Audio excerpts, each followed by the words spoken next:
You'll play probably your best round ever. If you can just be single-minded for each individual shot, you'll probably play your best golf. Hey everybody, thanks for watching. I'm at Recreation Park Golf Course with one of the pros here, David Heinen. Hey David. Hey, good to see you, Brian. David's one of the top junior coaches in the country. He also had a really long career as a college player and professional golfer as well. And I always come to him when I have certain issues on very specific shots, because this is just 2 blocks away from my house. And David just started this tour that I talked about a little bit on the channel called the Kaizen Prep Tour. So in starting this tour, David, Kaizen Prep Tour, what's your goal with that? So the whole tour, the premise for it is a performance preparation based tour, meaning we're only concerned about preparing you for your peak performance when you actually play in a tournament of great significance. You know, most of the time during tournaments, that's the only time you're getting any preparation of mental as well as any nerves. So our tour is actually designed specifically for you to come out, play in the tour, feel the nerves, and you can also get a lesson from myself and a couple mental coaches, and get some fitness instruction as well as some PT instruction before the event. So we have seminars that we do just before the tournament to kind of get you revved up. Whoa, Bobby Jones, who said there's a gigantic difference. It's almost a different sport when you talk about golf and then competitive golf. Yes. Like tournament golf. Yeah. So this is kind of a bridge between, because I think you were telling me how a lot of your students were doing well on the range, doing well in personal rounds, but then there was this gap, but I just can't bring it to the tournament. So this is kind of that bridge. Yeah, and so I have, a couple hundred students in the area, right? And so watching them hit it like a tour pro on the range, and then them come back and give me a scorecard and say I shot 77, and I'm like, well, I don't know how that happened other than the fact I can't see it, right? So it's got to be something, either bad decisions or bad club selection or bad targets, or you're not taking enough time, analyzing, the shot before you hit it, whether it's a chip or a putt or visualization. So those are all the key areas that I try to bring during the tournament for me to evaluate and see and give instruction on that. And I think that's a big piece that, tour players and guys that are just missing on the web and guys that are just missing, in mini tour events, that's really the only gap. So that mental gap is what separates Tiger from everybody, because everybody, is super talented on the tour. And the guys that are on the web are just as talented as the guys on the tour.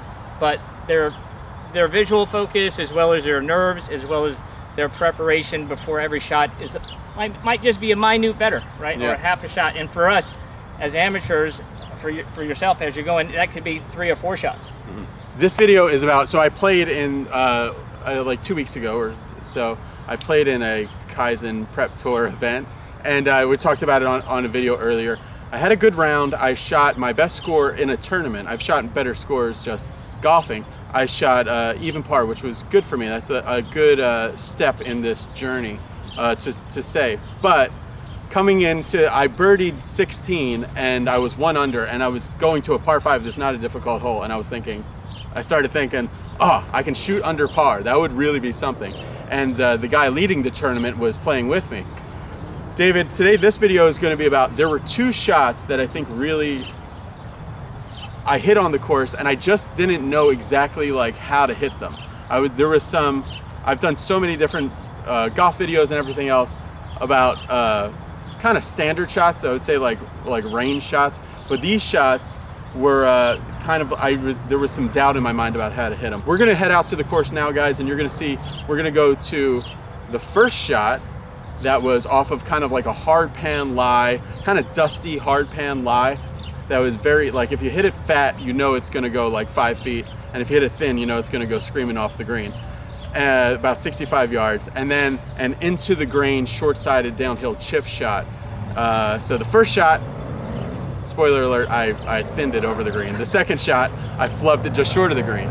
So pretty good to shoot even par with those 2 bad shots, but right there, that's 69 if I had pulled those 2 off.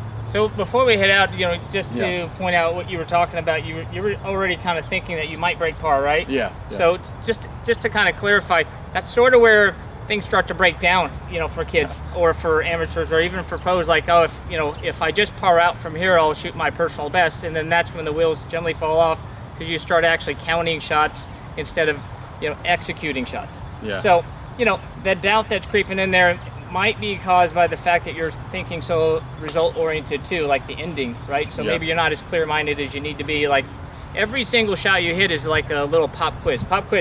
I'm in the rough, I'm downhill, what are my options to get it out? Which one is best for me? And so, you know, that kind of vanishes when you're starting to think of, well, gosh, if I par these next 2 holes, I probably win the tournament. Then you just put yourself on like prevent defense, and then, you know, when people go into prevent defense, teams start to falter, and the other team catches up and may surpass them, right? So I think that will kind of be an interesting talk when we're out there. That's one of the things that's so impressive and also kind of strange about Tiger Woods' preparation, is that for you and me and everyone else, like, you can try to recreate like tournament pressure and situations as much as you want, but just standing there saying, oh, this is the putt to qualify for the US Open, just isn't going to do it. But somehow he's able to do it at his home course, which is pretty impressive. Yeah, and you know what you can actually create in your own mind is really what perception is, because whatever you're imagining and creating again and again visually, it ends up being a habit when it actually happens in that situation, right? When you put yourself in that situation, if you've created that shot and felt it so real, when you actually get to that situation, you'll be able to handle it much better. All right, David, so this is the spot. It's 70 yards to a back pin, but you can see this is a shot that I stood over, and I said to myself, I don't know how to hit this. I mean, certainly not confidently, because it's the type of thing where I felt like if I was a little fat, it was gonna either skip and thin it or just flub it. And if I was a little thin, obviously it would be right off the green. So if you were in a tournament, what would you think about for this kind of shot?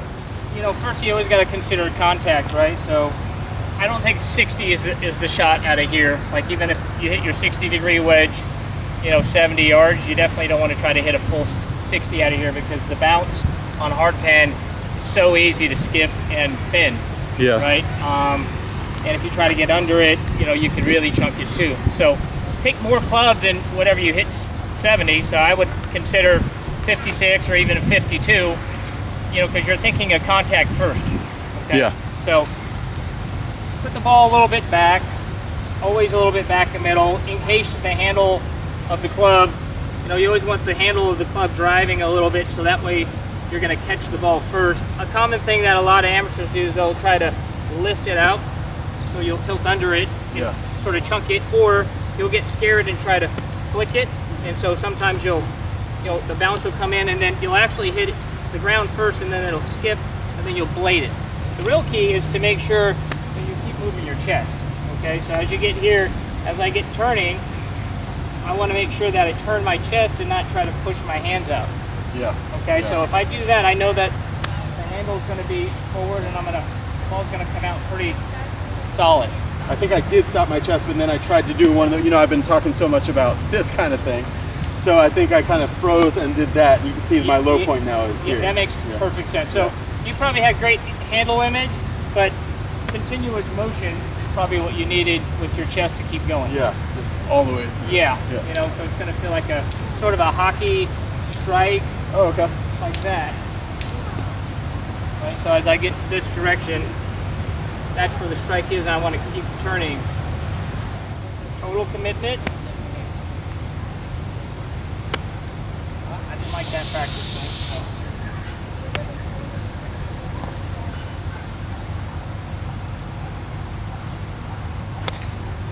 Oh, it sounded great.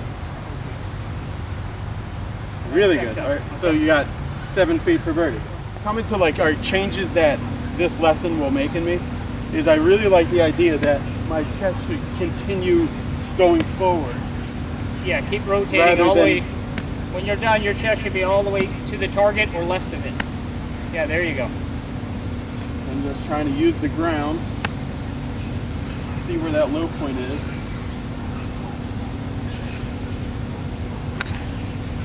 Oh, that was good. Good. So, man, that thing's fun. So it's on the fringe? So putting from the fringe rather than over. That was good. That was really good execution. That was great. That was really good. Perfect. Okay, so let's go on to location number 2. All right, David, so we're on the 18th green, and let's go to the video to see what happened in the actual tournament.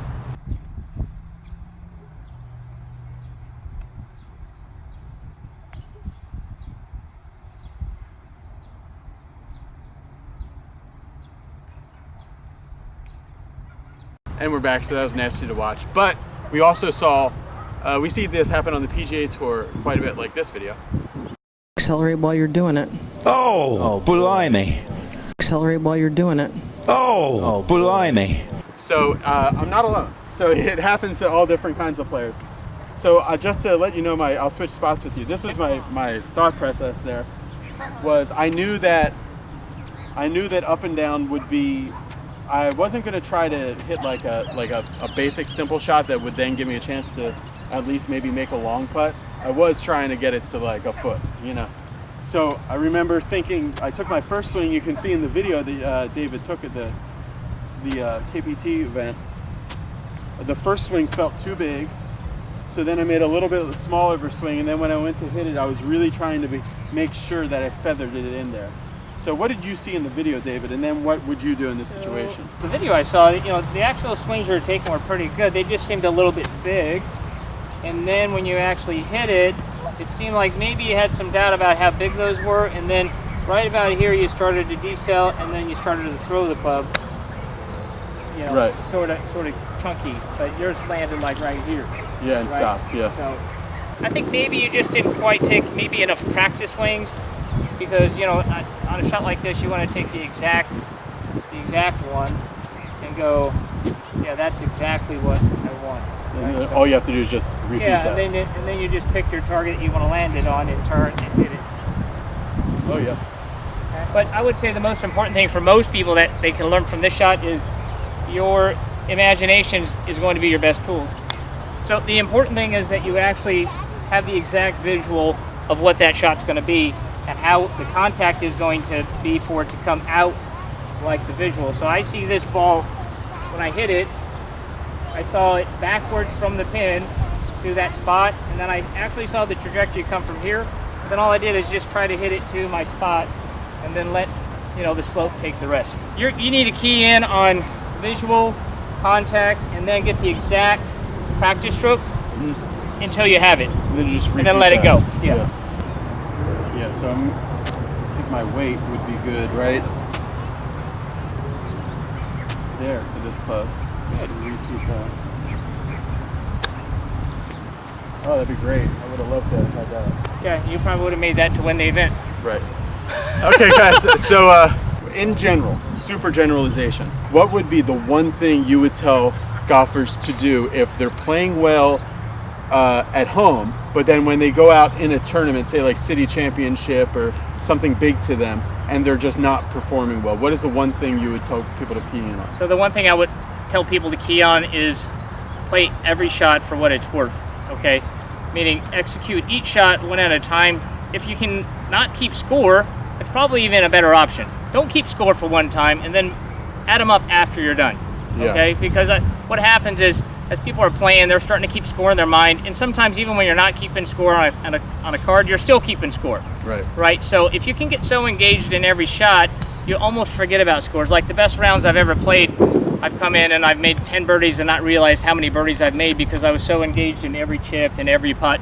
Right. And the guy goes, "Well, you just shot 62," and I'm like, I don't remember all those birdies, but they sort of happened somewhere, right? Yeah. So Robert Rock just yesterday, he didn't know he had a putt for 59 until he was walking to it. That's a great point. Yeah, Right. I didn't know that. Yeah, but that's exactly, get engaged in every shot like it's a pop quiz. If you can actually go through your process, and that's why people on the tour talk about, if I just do my process, the results will take care of themselves. That is the key. Yeah. Okay, what is your process for the shot? I'm hitting this shot. How do I get it to a foot or 3 feet? And then if you just do that, where am I hitting this drive? Well, I want to hit it, start it here, and then I want it to end there. And then if you execute that, then what's the next task? Well, the next task is I want to hit the green. Well, how do I hit the green? Well, let me get the yardage. Let me pick a spot. Right. I hit the green. Okay, so one shot at a time. Try to eliminate what you think you normally should shoot. Okay, and what you're trying to do. And you'll play probably your best round ever. If you can just be single-minded for each individual shot, you'll probably play your best golf. Hey, let me do the best I can on this little mini test that is this tee shot, that is this putt or this chip or whatever it is, and then see what it is at the end of your kind of semester, which is the round. Yeah, because it's a game. Every shot is a game. So if you're thinking about that, every shot is a game for me to, and that's why people call golf a chess match, right? Because it's just I'm moving a piece to here to there, and how do I win this game? You know, with this move. You can't win with, you know, you can't think 9 moves ahead. I mean, you can, but generally you're not going to be involved in the move that you're making right now, right? So just completely get engulfed and engaged in the shot at hand, and I think you'll have some of your best result.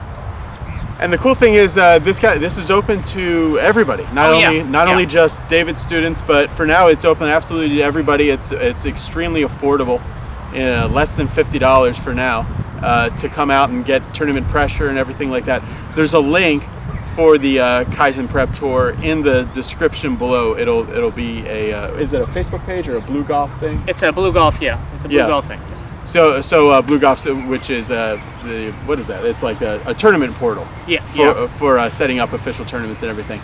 Just go to bluegolf.com. You can look up Kaizen Golf Academy, and it'll say Kaizen Prep Tours, you know, information for that tournament. And see the schedule of events and everything else. If you're looking to test your nerves and your mental play as well as your skills, it's the place to do it. And it's a little bit more relaxed, but it's not so relaxed to where you can't learn a ton. Right. All right, guys, thanks for watching. Click the subscribe button. It really helps the channel, and I appreciate it a lot. See you later. Bye.